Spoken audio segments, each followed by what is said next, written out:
This is an inspiration podcast, part of a series of collected inspiring stories by young and adult carers who have progressed into higher or further education or into careers of their choice despite the challenges and adversity presented to them as carers. The project was funded by Reaching Wider and hosted by Credu, a charity connecting and supporting carers in Mid West and North Wales. We hope it inspires you. Hello, I am a carer for my dad. He was diagnosed with multiple sclerosis.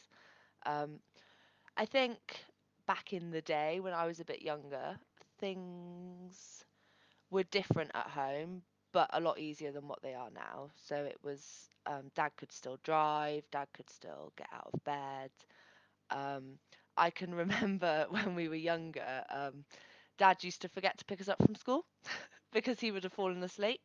Um, and because me and my sister were both still in primary school, our headmaster used to walk us home, and he used to make sure that he went in the house first to make sure that dad was okay before he let us go in the house. I think as a young carer, I mean, we were very lucky growing up. Yes, it had an impact. When me and my sister went home from school, I made tea. There'd be some times where we'd get home and dad would be stuck somewhere, so we'd have to help dad out. So although it was very different to a normal family, we were very lucky in the respect that we still got to do everything that we wanted to do, and we were given those opportunities to be able to do things that any other person could do. And that was a lot of because obviously mum was there, mum's around, mum was really good. And actually when we were younger, dad was, like I said before, he could still drive, he could still get up, he could get himself up and dressed and make a cup of tea, and everything was quite normal. I think we noticed a more significant difference. He broke his hip. Don't ask me what year it was. I think it was like 2007, sometime around then. And that's when we started sort of noticing it going downhill. Obviously, he struggled with the recovery of that. He never quite got back to where he was before. But we haven't, I wouldn't say I'd noticed a significant difference until sort of the last 5 or 6 years, maybe. Dad's condition has deteriorated a lot. He's nursed at home in bed now. He's got movement of his neck, head, and a slight movement of his left arm. So he can't do anything anymore. He's fed through a peg. He's doesn't get up unless we get him up. He so the caring role changed a lot. That's when we started having carers in. We had friends of the family doing it to start with, and then I, because I wasn't living at home, we used a direct payment. I was able to do some of the caring as well.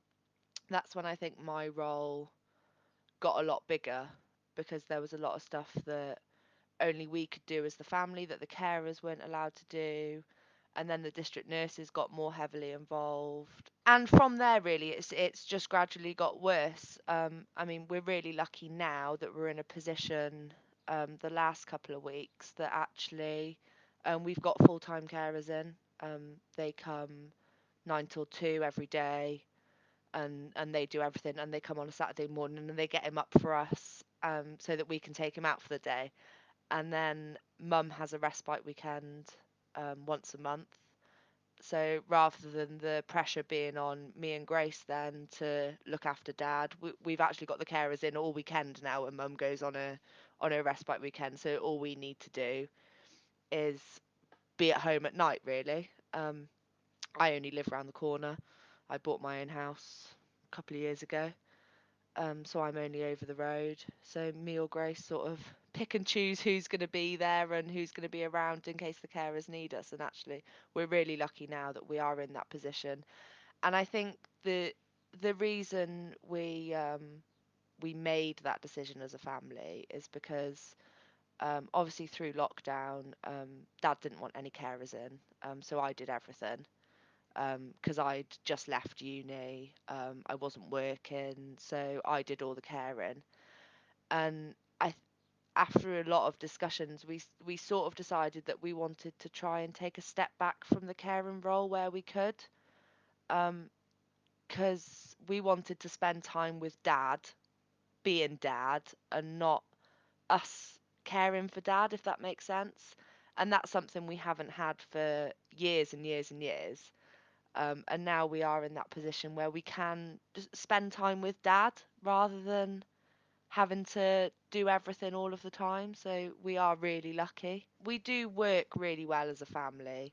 I mean, he gives us a scare every now and then. He was in hospital back in 2018. He got admitted to hospital down in, well, we were on holiday down in Porthmadog, and he got admitted to Bangor Hospital with sepsis and then urosepsis. And then just before they were about to discharge him, he developed pneumonia. And he was in there for another week then. But he always comes back fighting fit. And he's actually just come out of hospital now, just before Easter. He had another little blip. So, I mean, things like that, they make us sort of change our perspective on things as well. Like we're looking at different routes now for care and sort of what pathway we're following, and just trying to make the most of spending time, like I said before, spending time with dad and not just having to be a carer all the time.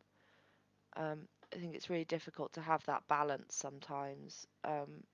In like complete honesty, I I sort of started resenting it, and then I felt really guilty because I did resent it.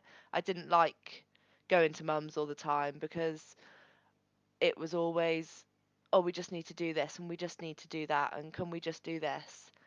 And I sort of got to a point where I avoided going there a little bit just to sort of give myself a break from it. But then I felt guilty because then all the pressure was on mum, and it's quite a difficult sort of mindset to get stuck in. Like I say, as a family, we've worked through that and we've made this decision that actually we do need full-time carers. We can't do it on our own forever. We're all quite independent, and Dad likes to be as independent as he can.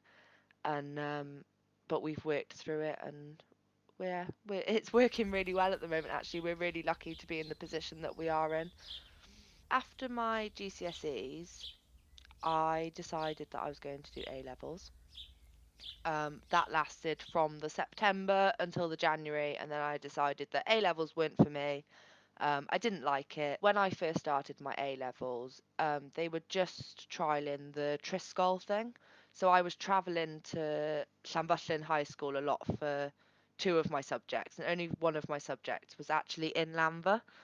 So I was travelling a lot and not getting home until like 6 o'clock at night, and then we were sort of doing everything with dad and then trying to juggle work. And I was like, "Do you know what?" I was like, this isn't for me. I don't want to do A levels. I don't like exams. I don't know why I'm doing it. It was just what everybody did. So I quit. Well, I went in after Christmas, told them I was leaving, and then left. Um, and I had sort of a break then until the September. And then I went to Walford College and I did a level three extended diploma or whatever it was called in horse management. Absolutely bossed that, got a triple distinction star because it was what I loved doing. It was my, well, horses have been and I think always will be my passion. I finished that. That was a 2-year course.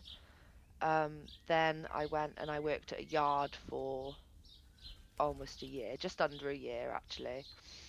Um, and then decided that although I loved horses, I didn't want to work with them because bottom line of it was there wasn't enough money. I wasn't getting enough money.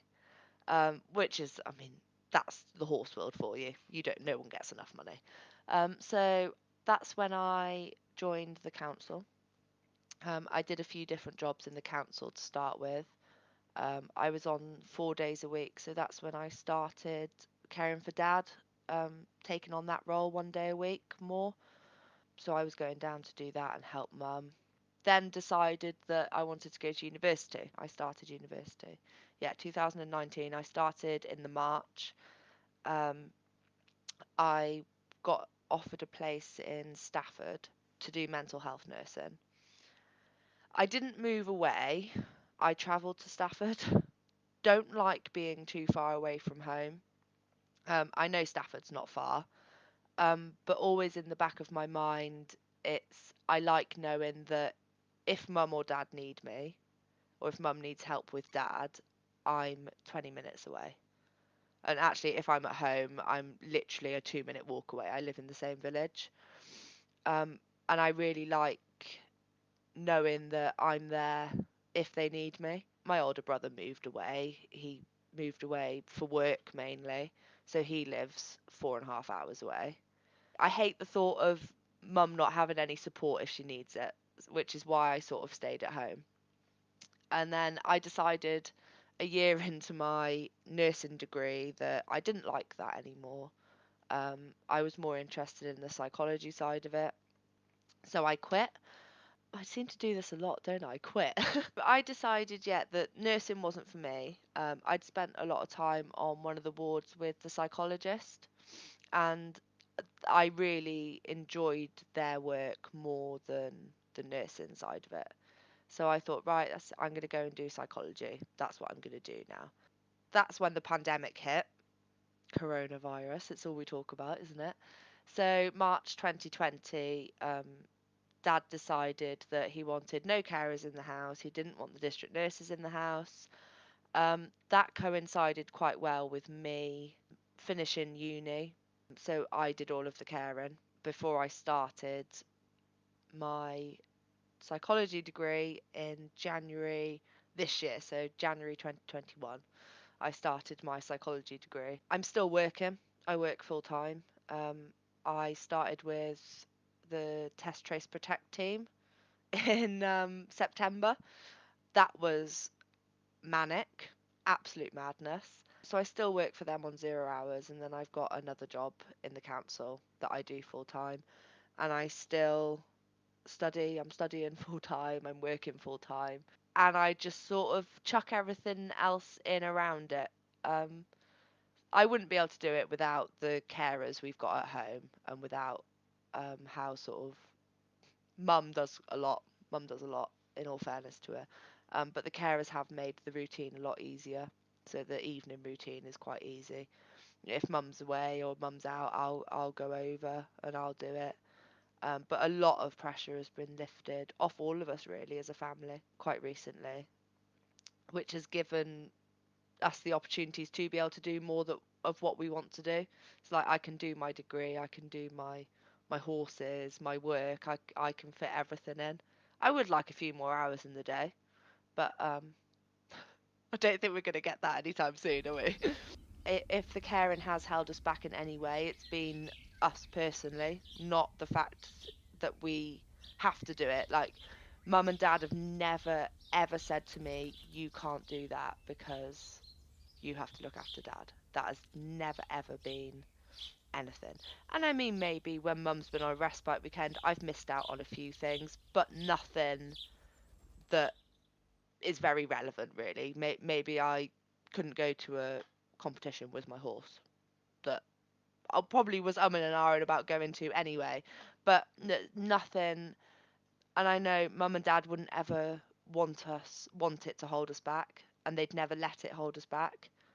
I know if I say to mum, "Oh, I'm not sure about that because of dad," she'll say, "No, you do what you want to do," and she's all very positive about us following our dreams and reaching the goals that we want to reach. And I wouldn't be able to do it without such a supportive family. We're really lucky in that aspect. It's made me very independent, and I think grew up quite quickly. Although I got to do what I wanted to do when I was younger, I still went out. I still, the things you do when you're kids. I do feel like it helped me grow up a lot quicker and sort of put things into perspective. And then you've got things like, I mean, when you go for a job, they always ask you about communication skills and things like that, don't they? And actually, looking back at it, my caring role, the amount of different people that we speak to, like on a weekly basis, whether it be calling shop doc on a Saturday night or speaking to the district nurses or the peg nurse or every other nurse under the sun, has actually really helped with the way I speak to people and the way I speak to people in work.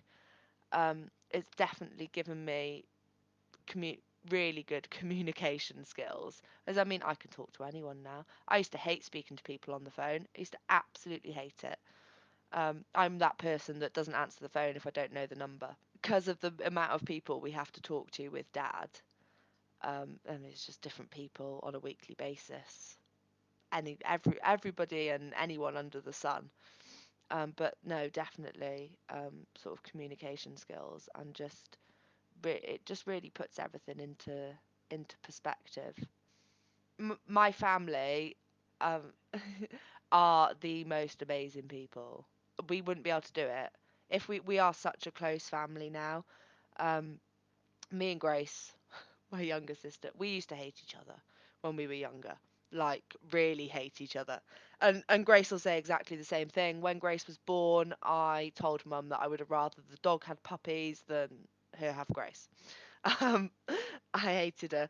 But actually, as we've grown up, um, me and Grace do get on really well now. But we are such a supportive family, and anybody does anything for anyone. We wouldn't be able to have Dad at home if it wasn't for the family and how we manage it between us. I mean, in a well, I say normal, if it wasn't for the way we work together and the way we manage things, he wants to be at home and we've got everything he needs at home. And it is, I think, us as a family that drive him forwards as well. And it's so hard to get yourself in a rut about it all. I mean, it was the other day, I was speaking to one of my friends, and the thought has never crossed my mind before.